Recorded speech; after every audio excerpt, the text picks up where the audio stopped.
Hi friends అందరికీ. బర్రెలలో మనం success కావాలని అంటే నాకు తెలిసిన కాడికి చెప్తా. మీకు నచ్చితే లైక్ కొట్టండి, ఏమైనా డౌట్ ఉంటే కామెంట్ చేయండి. నేనైతే ఫస్ట్ ఆఫ్ ఆల్ ఒకటి పాలు ఫ్రెండ్స్, పాలు మనము మన సొంతంగా అమ్ముకోవాలి. అంటే బూత్లలో పోయకుండా మనకు తెలిసిన వాళ్ళ ఇంట్లో అయినా సరే చిక్క పాలు పోసి, ఇప్పుడు బయట 60 రూపాయలు వస్తుంటే మనం 80 రూపాయలు అడిగినా వాళ్ళు ఇస్తారు. ఎందుకంటే మంచి పాలు పోసి అడిగితే ఎవరైనా ఇస్తారు రేటు. అట్లా పోసుకుంటే మనకు లాభం ఉంటుంది. ఇంకోటి మనము quality friends, first of all బర్రెలను మంచి మెయింటైన్ చేయాలి. పాలు మనకు ఉత్తనే రావు. ఇక చూడండి, నేను మొత్తం పచ్చి మేతనే చేస్తున్నా. నా బర్రెలకైతే నేను తెచ్చి నుంచి పచ్చి మేత ఒక్కటే, వేరేది మాత్రం వేయలేను. ఇంతవరకు కొట్టి మేత అనేది లేదు. ఎప్పుడో ఒకసారి వేసిన, అంతకుమించి లేనే లేదు. ఎందుకంటే నా దగ్గర పచ్చి మేతనే ఉంది మొత్తము. అందుకని చెప్పి నాకు క్వాలిటీ మంచిగా వచ్చినాయి. నా బర్రెలు ఇంకా చూడండి, మీరు ఒకసారి చూడండి ఎంత క్వాలిటీగా ఉన్నాయో. బర్రెలు చూడండి, చూసి మీకే అర్థమవుతుంది. అందుకే మంచిగా మెయింటైన్ చేయాలి బర్రెలను. తెచ్చినామా అని కాదు, అవిటిని మెయింటైన్ చేసేది ఇట్లా ఉండాలి.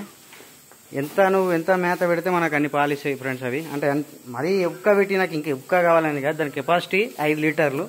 ఏ బర్రెనా నాకు తెలిసినంతకు 5 లీటర్లే ఇస్తుంది. అంతకుమించి ఇవ్వాలంటే ఇక మనం ఇలా దానాలు మస్తు ఉంటాయి, వెరైటీలు. నేనైతే ఇక చూడండి ఫ్రెండ్స్, వీడికి ఒక 1 నెల అయింది, దానా ఇలా పెడతలేను. ఎందుకనంటే ఇవి పచ్చి మేత ఎక్కువ తింటున్నాయి కాబట్టి దానా పెట్టే అవసరం లేదని చెప్పి నేను దానా పెడతలేను. నాకు తెలిసిన కాడికి ఎవరు నాకు చెప్పలేరు, ఏం చేయలేరు, నేనే పెడతలేను. కానీ పాలు మాత్రం నాకు అంతే ఇస్తున్నాయి. దానా పెట్టినా అంతే ఇస్తున్నాయి, లేదంటే దానా పెట్టకుండా అంతే ఇస్తున్నాయి పాలు. అందుకని చెప్పి నేను దానా తక్కువ వేసిన. అప్పుడప్పుడు నాకు నచ్చినప్పుడు పెడుతున్నా. నెలకొకసారి, అంటే నెలకొకసారి కాదు, ఒక 15 రోజులు ఆపి మళ్ళీ 15 రోజులకు పెడుతున్నా. పాలు మాత్రం అంతే మంచిగా ఇస్తున్నాయి. ఇంకోటి, డైరీ ఫామ్ ఖచ్చితంగా అంటే మన బర్రెలు సక్సెస్ కావాలంటే మనం వేరే వాళ్ళ మాటలు వినొద్దు అన్న. చెప్పుడు మాటలు అస్సలు వినొద్దు. ఒకరు వచ్చేమో మేత తక్కువే అంటారు, ఇంకొకరు వచ్చి మేత ఎక్కువే అంటారు. వీళ్ళు చెప్పుడుట్లనే మనం సగం బర్రెలను మెత్తగా చేసామన్నా. కొంతమంది ఏమో కొవ్వు పెరిగిపోయింది బర్రెలకు, మస్తు కొవ్వు నీ బర్రె కానీ అంటారు. అవి పుట్టి నుంచి షెడ్లనే పెరుగుతాయి కాబట్టి, ఒకటే జాగాలు ఉంటాయి కాబట్టి బర్రె ఉండుడే అట్లుంటుంది ఫ్రెండ్స్. ఎవరైనా బాగా గుర్తుపెట్టుకోండి, వేరేల మాటలు మాత్రం వినకండి. వేరేల మాటలు విన్నారనుకో బర్రె దగ్గర మనం లాస్ అవుతాము, ఆ పాలు తగ్గిపోతాయి. ఇంకోటి, ఇప్పుడు మీరే అర్థం చేసుకోండి.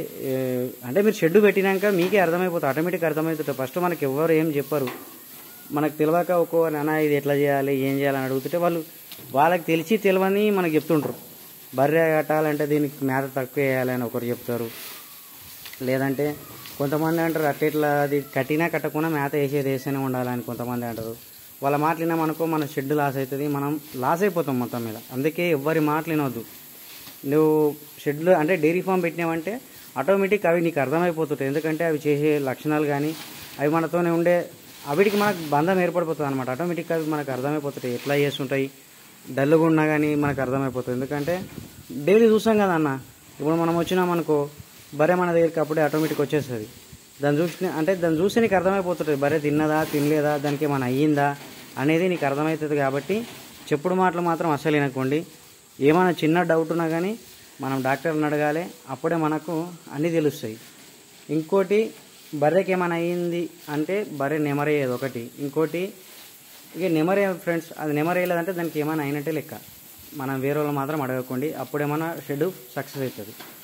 ఇంకోటి, బర్రెకు ఎప్పటిదప్పుడు దాని దగ్గర ఉండి అంటే మనం దాన్ని నీట్గా అంటే రోజుకు 2 సార్లు కడిగినామనుకో ఆటోమేటిక్ బర్రె మంచిగానే ఉంటుంది. దానికి ఎలాంటి రోగాలు గిరంగా రావన్నా. ఎప్పటిదప్పుడు షెడ్ నీట్గా ఉంచుకోవాలి. డైరీ ఫామ్ ఖచ్చితంగా సక్సెస్ అవుతుంది. ఇక చూడండి, నేను ఎట్లా నాది అంటే నేను ఉంచుకున్నా కాబట్టి మీకు చెప్తున్నానా. నేను ఇప్పుడు బర్రెలు తెచ్చి ఇంచుమించు 7 నెలలు అయింది. నా 7 నెలల నా బర్రెలకు ఇంతవరకు వేరే సైడ్ నుంచి ఎఫెక్ట్ అనేది సైడ్ ఎఫెక్ట్స్ అయితే ఏమీ రాలేవు. ఎందుకంటే ఇక చూడండి, నేను షెడ్ అంతా నీట్గా ఉంచుకున్నా. ఎప్పటిదప్పుడు నీట్గా ఉంచేసుకుంటా. బర్రెలను డైలీ పొద్దున పాలు వెండినాక 5:30కు బయటికి కొడుతున్నా. అంటే చెట్ల కింద కట్టేస్తా. బయట చెట్లు ఉన్నాయి వేరేలో, వాళ్ళ చెట్ల కింద కట్టేస్తున్నా. ఆడు ఉంటాయి సాయంత్రం వరకు. మళ్ళీ పాలు వెండే టైంకి లోన్ తీసేసుకొస్తా. వేరే మాటలు ఎవరి వినకండి ఫ్రెండ్స్, అప్పుడే డైరీ సక్సెస్ అవుతుంది, ఖచ్చితంగా సక్సెస్ అవుతుంది. ఓకే, మీకు నేను చెప్పింది మంచిగా అనిపిస్తే లైక్ కొట్టండి ఫ్రెండ్స్, సబ్స్క్రైబ్ చేసుకోండి. Thank you.